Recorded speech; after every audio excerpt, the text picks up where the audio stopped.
What is up, studs? Ryan here, or M&R Productions, and we recently had 6 LEGO Star Wars 2026 set pictures leak. Yeah, the January wave is definitely back because we've got these 6 sets that I'm talking about, plus a few more that haven't even leaked yet. 5 of the 6 pictures we're going to be talking about today are preliminary, meaning they are subject to change, and we will see them be a bit different in the final product. And one of them is the actual final finished set with the box art and everything, and that's actually going to be the first one we'll talk about. Now, by the way, I unfortunately cannot show these pictures because LEGO will probably try to nuke my channel, and I'd like to avoid that fate. So if you find these pictures online and want to follow along, that's great. If you just want to listen along, that's also great. But the first one, of course, is going to be the Darth Vader's TIE Fighter polybag. It's going to be $5 with 68 pieces, and it's certainly Darth Vader's TIE Fighter. The biggest issue I have with it, again, just initial impressions here, are the gaps in the wings. They definitely left them quite large here. That's something I feel like they've avoided quite well on smaller versions of the Vader's TIE Advanced, of the TIE Bomber, and TIE Interceptors. But yeah, this one in particular, it looks like those wing gaps are a bit large. So I'm not honestly a huge fan of this polybag. I think given the rumor that came out the other day that the UCS set for May of 2026 is supposed to be Mando's N1 Starfighter,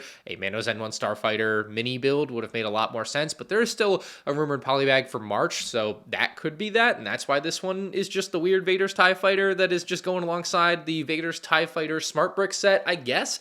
But yeah, Vader's TIE Fighter polybag, I probably talked too long about that. We have a far more interesting set in the 75436 Mando Speeder. It's going to be 58 pieces for $10, and it's got the 2 minifigs with the Mandalorian and Grogu. You better believe it. It's been a while since LEGO has made a true LEGO set for Star Wars that's under like $20, that isn't a mech or a microfighter or a polybag, that doesn't conform to one of their subcategories like that. This is just a LEGO set for $10, and that's rare. We haven't seen that sort of thing with LEGO Star Wars in a long time. They used to do it a lot back in the day, and they've gotten away from it because I think they make a lot more money getting people to buy more expensive sets that want those minifigs instead of just making cheap sets like this with the minifigs people want. You know, you can see the business idea there. But this set does seem to be pretty cool for $10. I can get behind it. It is basically the same build as Mando Speeder from 2021. I mean, it's a preliminary picture, so maybe it'll be a bit different than what we see here, but it's more or less gonna be close to the same because it's based on the same thing, and it's only been a few years. Like, they're not gonna have that many different pieces or techniques to bring in. I think far more interesting than the build, though, obviously, is going to be the figures. The Grogu minifigure is rumored to be getting a new mold for 2026, but I don't think that's going to happen until May 4th with the UCS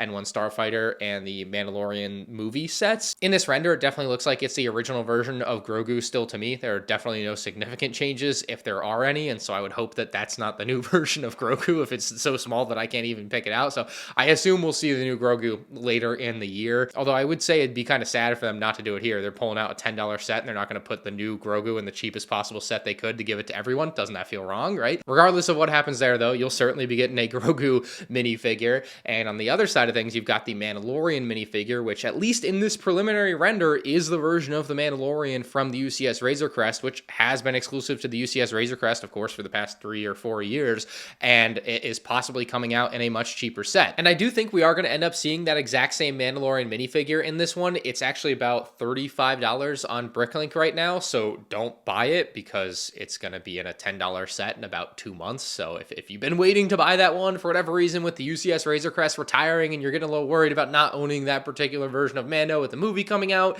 you shouldn't have to worry about it going up in value because it should go down in value here in a couple months. But I've also got the instructions pulled up from the UCS Razor Crest, which is very interesting to read back on now after, of course, all of the Captain Rex fiasco of them calling the figures exclusive. This was before the Venator debacle. And what they said here is that they're excited that they were able to create an updated and more detailed version of the Mandalorian minifigure from his first appearance. So that's one of the currently 3 exclusive minifigures to the UCS Razor Crest. And then they specifically point out the Queel and Mythrol minifigures as being unique to the set. So the Mandalorian figure was never said to be unique or exclusive very specifically versus the other 2 figures that were said to be unique to the set. So very interesting that they did it that way back in 2022, and they didn't call that one exclusive, but they did effectively call the others unique exclusive, both kind of the same term there, right? Very synonymous. So it's definitely going to be an intriguing set for that Mando minifig, but also just for the fact that it's a $10 LEGO Star Wars set that isn't a battle pack, a microfighter, a mech, or something.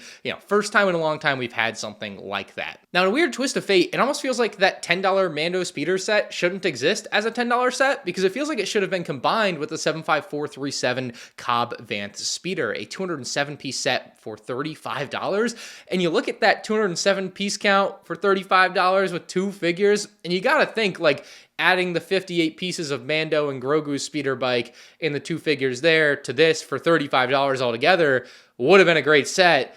And maybe technically inaccurate given the seasons the different minifigs are from, but also at the same time, when we're talking about value for money, maybe that trumps everything for a lot of people. But anyway, this speeder bike does look pretty dang good to me. You know, maybe slightly oversized, as many of them tend to be, but I'm not directly comparing it to the source material. I'm just guessing it's oversized, because usually they are, honestly. We've got the Cobb Vanth minifigure, and while in the leaked picture, it doesn't show him including the Boba Fett helmet, I do believe he is going to get that, because many months ago, we did have an actual physical leaked Boba Fett helmet for 2026, so that should be included in this set. And I am looking at the pictures, so I'm sorry guys, you can't look at them. I would show them to you, but yeah, the Cobb Vanth figure is also supposed to have arm printing, as we have seen that also leak from the factory, so definitely exciting. We should be looking at a very high quality, great minifig. There's also a cape in the render, like, definitely seems like they're going all out for the Cobb Vanth minifig. With the Cad Bane minifig, again, thanks to some factory leaked parts, we should be seeing a new design with a slightly lighter blue skin tone on him to better match the Mandalorian,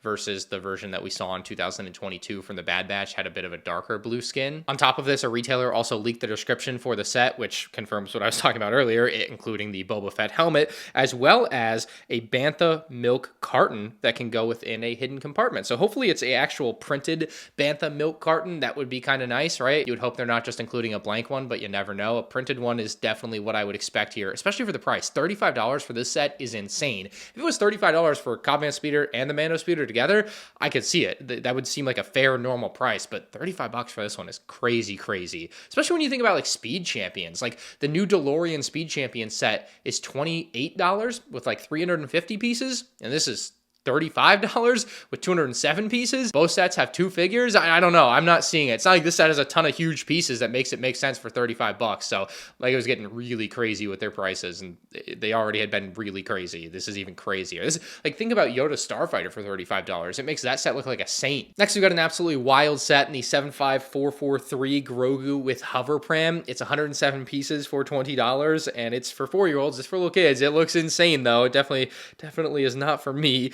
But yeah, the hover pram is tiny. It's very shallow. It's more like he's on maybe a jet ski looking thing, or perhaps a little wave board. It is definitely not really given the full hover pram experience here. You do have a couple of the cookies included as accessories, as well as the blue frog and a little jumping pad for it to launch off. It definitely seems like a very fun little playset given how few pieces there are. The Grogu himself is, I don't know if it's nightmare fuel or if it's cute. It definitely has both elements there, and the shape of him is just horrendous. The ears are wild. It's a 4-year-old set, so I get it. Just looking at this thing is crazy. This is definitely a contender for worst Lego Star Wars set of the year. It's going to be really down there when I get to my worst to first for 2026. To round us out, we also have a couple of Clone Wars sets that leaked, but regrettably, they might just be slop again, starting with the 75448 Shock Trooper Mech. Yeah, I mean, it's a Shock Trooper mech. It looks exactly like what you would think a Shock Trooper mech would look like. It's 151 pieces for $15. That's the rumored price that I've seen all the reputable sources saying. But at the end of the day, it's got to be 18, right? The Darth Maul mech was 18. The previous Star Wars mechs were 16. They're not bringing the price down to 15. That's not happening. So this is going to be an $18 set. It just has to be. But I guess we'll have to wait and see. We'll probably know in about a month for sure when LEGO announces these sets. But the Shock Trooper mech looks like a Shock Trooper mech. Respectfully, nobody should be buying this thing. It's just a horrible way to arm. Like, why don't they do like a Commander Cody mech? At least then you could be like, we took a figure that was hard to get and made it easier to get for people, or something like that. You can at least hang your hat on that if you're the LEGO Star Wars design team. But I guess the alternate of that is that they think people might army build these, and so it would sell more, because you're like, if there was a Commander Cody mech, you would buy one.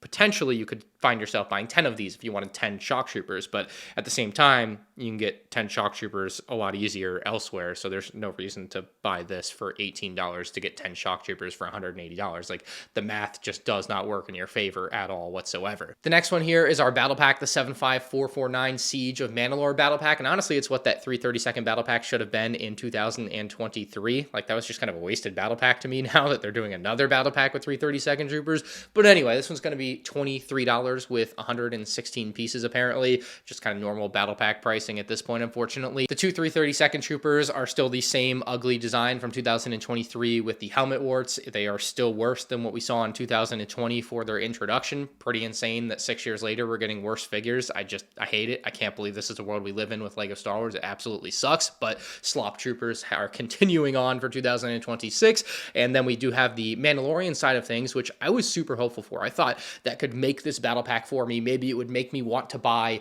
more than one of these battle packs and actually army build it a little bit. I've not been army building any of the new modern clone troopers because they all suck. And so this, I thought, hey, I'm not going to army build the god-awful 332nd anyway, but maybe I'll be forced to buy a set that has them, right? In decent quantity. But the problem is the figures leaked out of the factory and they look really awful. There's both one male and one female version of the Mandalorians, and the problem is the helmet print is just terrible. I don't know why they didn't give it a visor. Now, technically, it's a factory leak and it could be incomplete, but the black is already printed on the figure. It would be very weird for them to have not just printed in the middle section of the helmet where the rest of the black is supposed to go. There definitely should be black for the visor of the minifig, but instead it is completely silver there. It's outlined in black a little bit, but the actual interior of the visor is silver. I've tried my best here to Photoshop some representation of that if you can't find the picture online to show you what it was supposed to look like versus what it looks like in the leaked picture. And if that leaked image is what the actual